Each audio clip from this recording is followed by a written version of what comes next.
Howdy. Welcome to Ausgrave Royalty. I am Justin.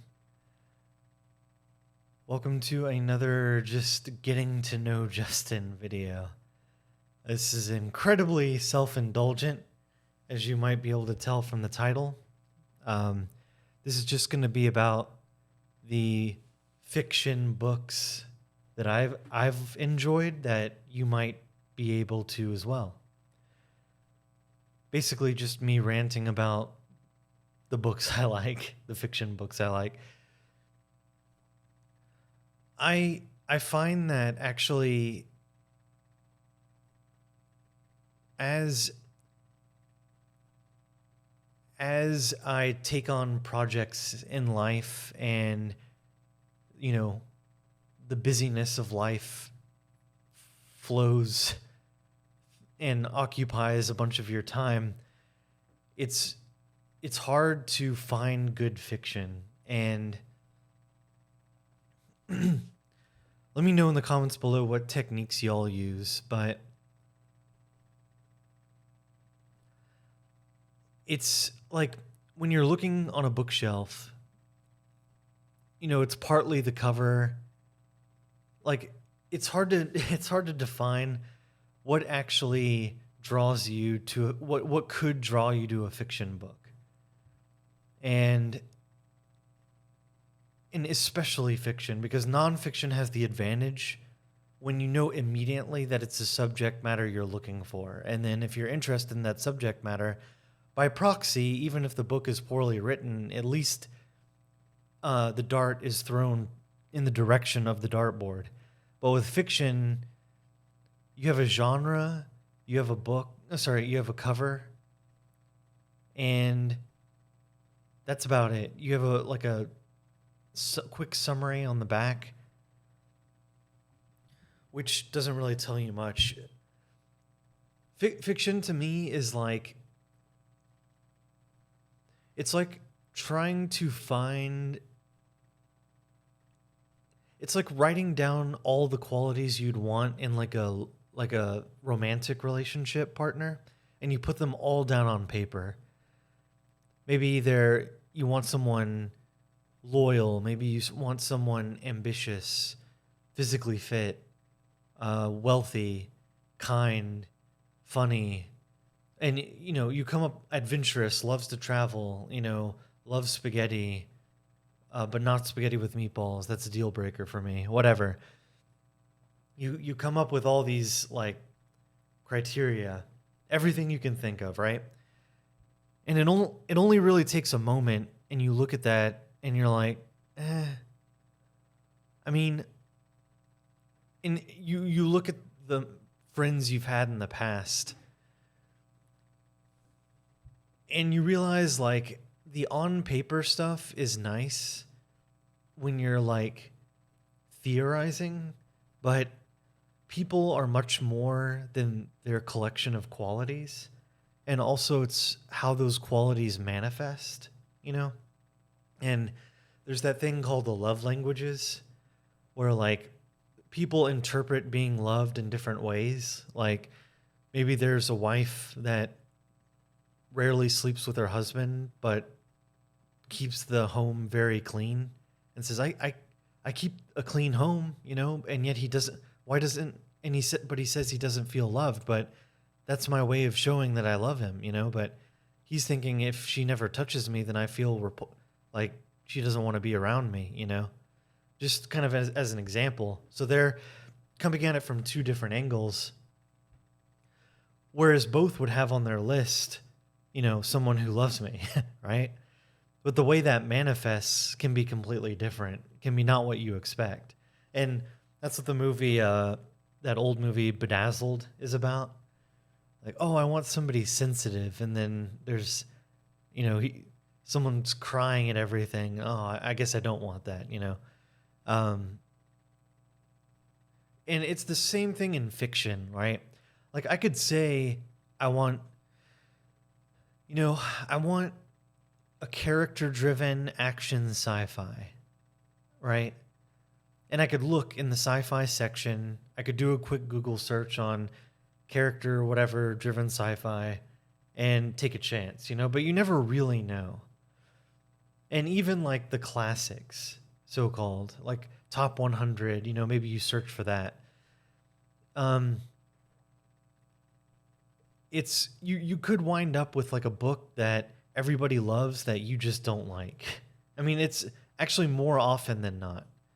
It's like a really attractive person, like on a cover of a magazine, whatever, accolades all around. Person is universally recognized for being attractive, and yet you don't find them attractive. Um, I mean, it can happen. So that just makes really good fiction incredibly annoying to track down. But there is nothing better than great fiction that you actually really liked. Especially in 2022. Like, I'm gonna say it. If you read like paper books, like physical copy books, you are punk rock in 2022. That's Nobody does that anymore. I mean, we got so many distractions: YouTube, streaming services, podcasts, and podcasts are amazing, but they're not the physical. They're not actually reading anything. Um, So yeah, it's very uncommon, shockingly, to read physical books anymore, or even ebooks.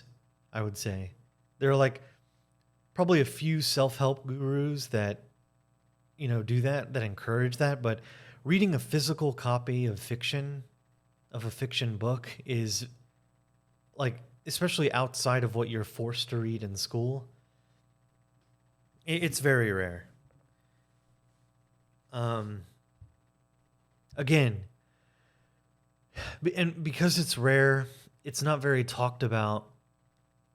Yes, there are niches and forums online. There's Goodreads.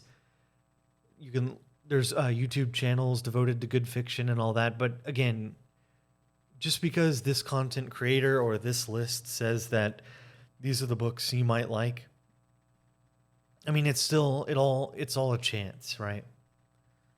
Anyway, I just there really is nothing like a great book.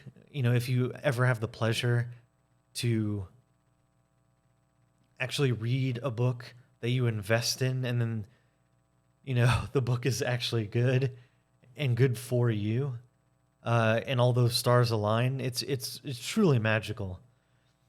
Um, so yeah, I just want to talk about like where I'm coming from and maybe some books that I've enjoyed that you might too. And I love Audible. So again, I've read plenty of books physically, but I love like the voice actor kind of element to it. It feels more like an oral, like an ancient oral tradition ritual or something, hearing a professional voice actor act out the fiction that I'm hearing. And I'm not talking about dramatization, which I respect as well, although they're very hit or miss, but when they hit, they're great. Um, I like the Agatha Christie dramatizations, for example, the Hercule Poirot uh, detective stories. I like those.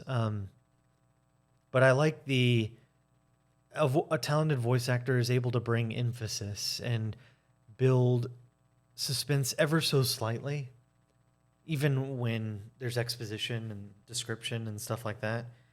I just like the audio element, and I can walk, while I do it, while I listen, and drive while I listen. I used to work pizza delivery and sushi delivery in another lifetime, and there's a lot of cons to that job, but one of the pros is that you can listen to amazing and incredibly dense 40 plus hour epic erudite fiction and get paid for it while you're doing it, if you're listening to the audio. And I did that for probably combined off and on. I had other jobs, but maybe 8 years in delivery overall. Sometimes I worked it in addition to another job I was doing for extra income. But yeah, I worked for a sushi delivery, like a sushi place, and they had their own cars, so you don't put the miles on your car. And you can just turn on the audiobook and work your shift and just kind of escape while you make your deliveries, And traffic just becomes incredibly not annoying. All of a sudden, you crave it. I get to knock out more of my audiobook, And yeah, so I was able to knock out hundreds, maybe, I don't know, 100 to 200 perhaps, of books of various lengths, fiction and nonfiction. And the greatest thing, of course, as people will know, is finding a series that you like, right? And maybe Game of Thrones people, like those are dense books, massive undertakings, and if you actually like that series, then there's a lot there for you, which is nice. I'm not stalling here. We'll go through some specifics in a moment. I just want to make sure y'all know where I'm coming from so that my recommendations make sense. And while this video topic is incredibly self-indulgent, just an average white dude talking about his very subjective fiction preferences, I do think I've looked for books, and I do not take a good fiction book for granted, and this is my love letter to the art of being able to find good fiction, because again, I think it's incredibly important, and I think more people would read fiction, but it's just like there's nothing worse than like putting in the effort for a fiction book and then just it not clicking. And it's a lot of effort on your part in terms of your attention, the time, opportunity cost. And yeah, when it's not meant to be, it's kind of a tragedy. But then when it works, it's glorious. And I guarantee you, people always remember their favorite books. May not remember their specifics, but good books have a big effect. And while this is a self-indulgent topic, I think it's an important topic for the human condition, honestly. So, yeah. Yeah, so I have some notes in front of me. I'm just looking them over. So yeah, we can get started into some of my specifics now. I will say that there's not a genre that I'm tied to, even though most of the books I've read are mostly mystery, science fiction, and fantasy. But as I read more and more, I read so much that I started to like care about the writing quality. Like when you're new or intermediate to like reading fiction, I would say, you let the drama and you let the events unfold and they wash over you. It's just a pure aesthetic indulgence. Like it's like the person who knows nothing about film but loves movies. That is a great person. They're just getting the pure enjoyment, right? But after a while, you start to notice what you like and why. And then you notice when it's not there, and then it irks you. And that's natural, right? I was starting to read so incredibly much. I started to want to raise my reading level for my own sake, because I think there are certain works that are more impenetrable because they're so densely and well written. and or written in a different time, and it's hard to understand. But you can. I wanted to take some challenges on, like just I read the Brothers Karamazov and several Shakespeare plays, and iambic pentameter is not easy to understand on the face of it, but it's great when it's dramatized and you can kind of get it. That's a long story. And The Decline and Fall of the Roman Empire by Edward Gibbon, which I'll talk about in a moment some, but I read like the first few volumes and I was just addicted. And that is like top tier nonfiction writing. I mean, I have a book. I have a video coming out on the nonfiction works. But anyway, yeah, I'll get to that. But that sort of was my general journey and why I'm making videos about books. That because they are and continue to be a big part of my life. I don't read them at the same rate, sadly, because I'm no longer delivering. I kind of crave a delivery job just so I can get paid while I read, and it'd be worth it. Anyway, so yeah, I while science fiction and fantasy is typically my go-to, and I'll get into more specific reasons about that, I also crave just well-written books in any genre, even if it's, and horror is my like least exposed. Horror and comedy. Comedy, like probably comedy actually the most. Like hardly anything makes me laugh. I have like, I'm not going to apologize for it. I have my own sense of humor, and typically that's not exercised when I read fiction. And the Agatha Christie books and the Oscar Wilde plays have some funny moments that I legitimately laugh out loud at. And there's humor here and there, but like whenever I'm very skeptical of the book fiction genre of comedy.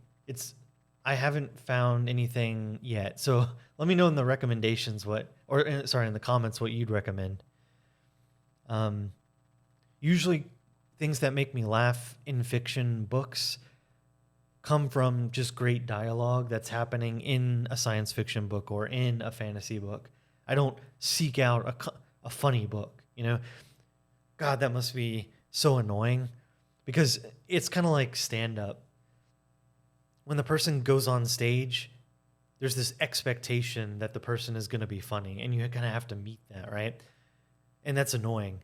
In the same way, like, if your book is classified as comedy, it's like there's an expectation that if you're not laughing out loud, then the book failed for some reason.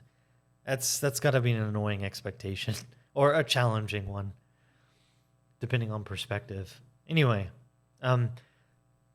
my latest obsession is literary fiction. And what I mean by that is fiction written for the sole purpose, or not for the sole purpose, but for the primary purpose of the quality of the writing. And it sort of reminds me of programming in a way, like writing. In programming, you can write code 100 different ways to accomplish the same thing, but there are certain ways that are more expert to do, more efficient, like less taxing on the memory and all that. There are more efficient ways to do it. And so that's when you get into like clean code and all that. In the same way, that's how I see literary fiction. And the term literary can be applied to literary fantasy or literary science fiction. I'm starting to care more about the writing itself, right? That's what I mean. Anyway, aesthetically, I'm a romantic when it comes to like aesthetic tradition. I like to read about humans doing great things and good characters that we want to emulate, and as opposed to focusing on how shitty the world we live in today is. Like, Jonathan, this is a book about Jonathan trying to work a part-time job and caring for his sick, abusive mother. I'm like, I know that happens. and that's a reality, and it could be a deep story. But I don't want to read about that. Like, I just don't want to imbibe that into my soul. Like, I know the world is brutal, right? But I want to read to go somewhere else. I want to see I want to explore the great possibilities that are out there, you know? That's just where I'm coming from. A lot of people might say that's just escapist, and it's too fantastical, and it's not as noble as embracing the real world with realistic people and real events and all that. I respect that perspective. My time is my own, and I don't want, if I have the opportunity, so to me, I see it as getting comfortable in the gutter, or taking a rocket ship into space temporarily and then going back to the gutter. The gutter meaning the status quo of existence, right? I get this all the time. Life is brutal all the time. I don't need to read about it, right? You get it. You get it. Anyway, so I mentioned science fiction, and that, again, science fiction almost inherently is romantic because it's already exploring possibilities.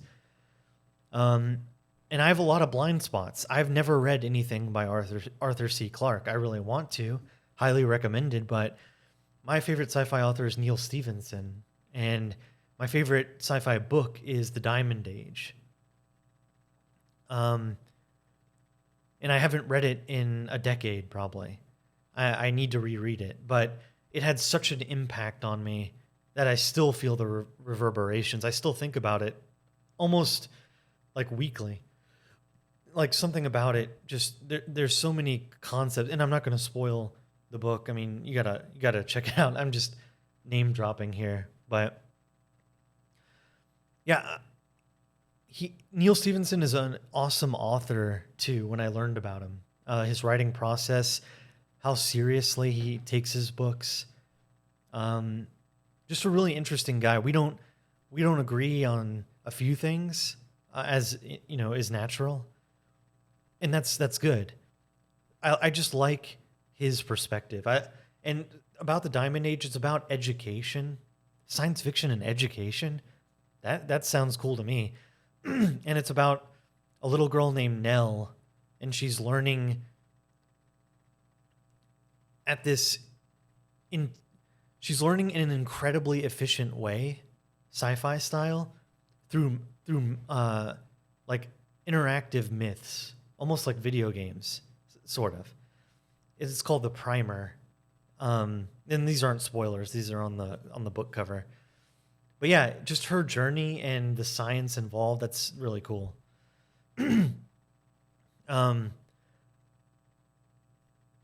Yeah, just like, Hayao Miyazaki movies, Stevenson books stay with me a while.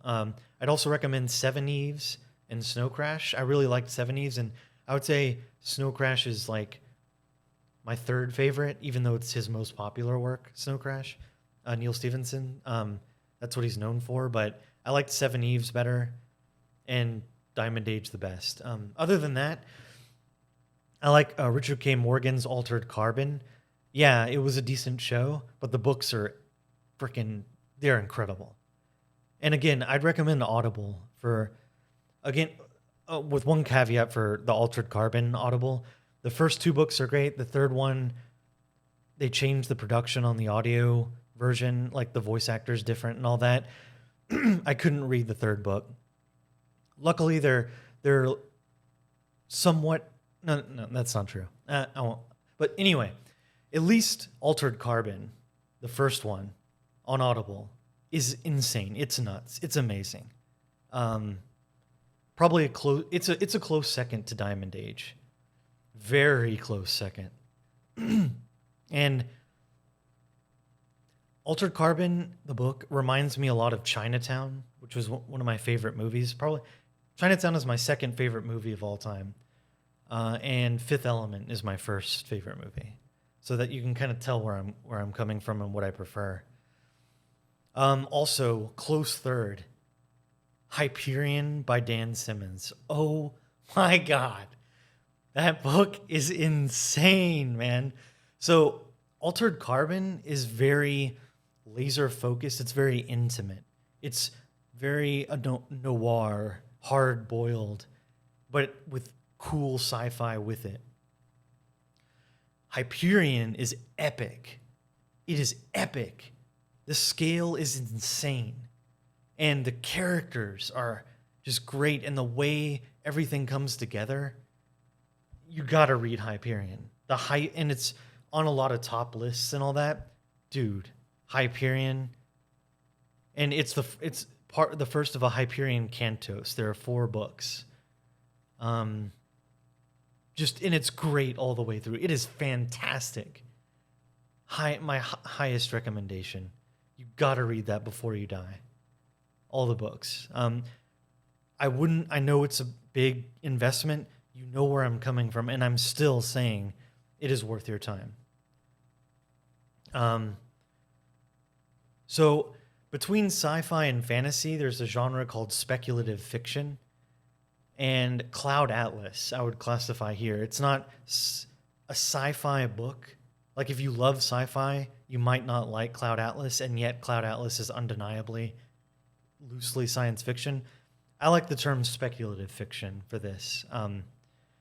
If it borrows ideas from sci-fi, fantasy, or horror, or paranormal, or philosophical, psychological, all that stuff, and kind of blends them together, that's speculative fiction.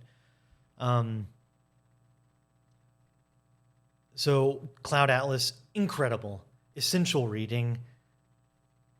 You gotta read it. Yeah, the movie, whatever. The book is incredible. It's literary, so you're getting top tier writing. David Mitchell is a beast. He's amazing. And the way the book plays out, and there's like a meta element to it, of all the different stories that are being told, dude, it's so good. And I'd recommend the Bone Clocks from him as well. Again, kind of in the speculative vein. The Oryx and Crake series I would classify as speculative fiction by Margaret Atwood. She's probably one of the best writers ever of all time. She's a literary writer like David Mitchell. You're just getting top tier, like, brain in like, your brain loves their writing is what I'm saying. All the books in the Oryx and Crake, the Mad Adam series is what it's called. They're all great. It reminds me of a epic David Fincher movie. Those books.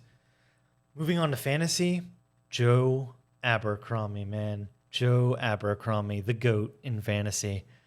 The Blade itself, like the First Law trilogy, there's more books in it now, and they're all amazing. It's like Tarantino meets Lord of the Rings.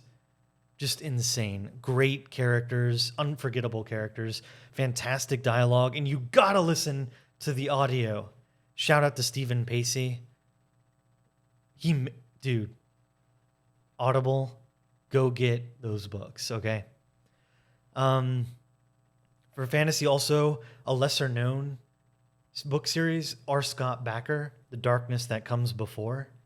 That series is incredible. It has the feel of like Final Fantasy Tactics in a way. It's incredibly dark, and the villain is incredible. And who the villain is a discussion in itself.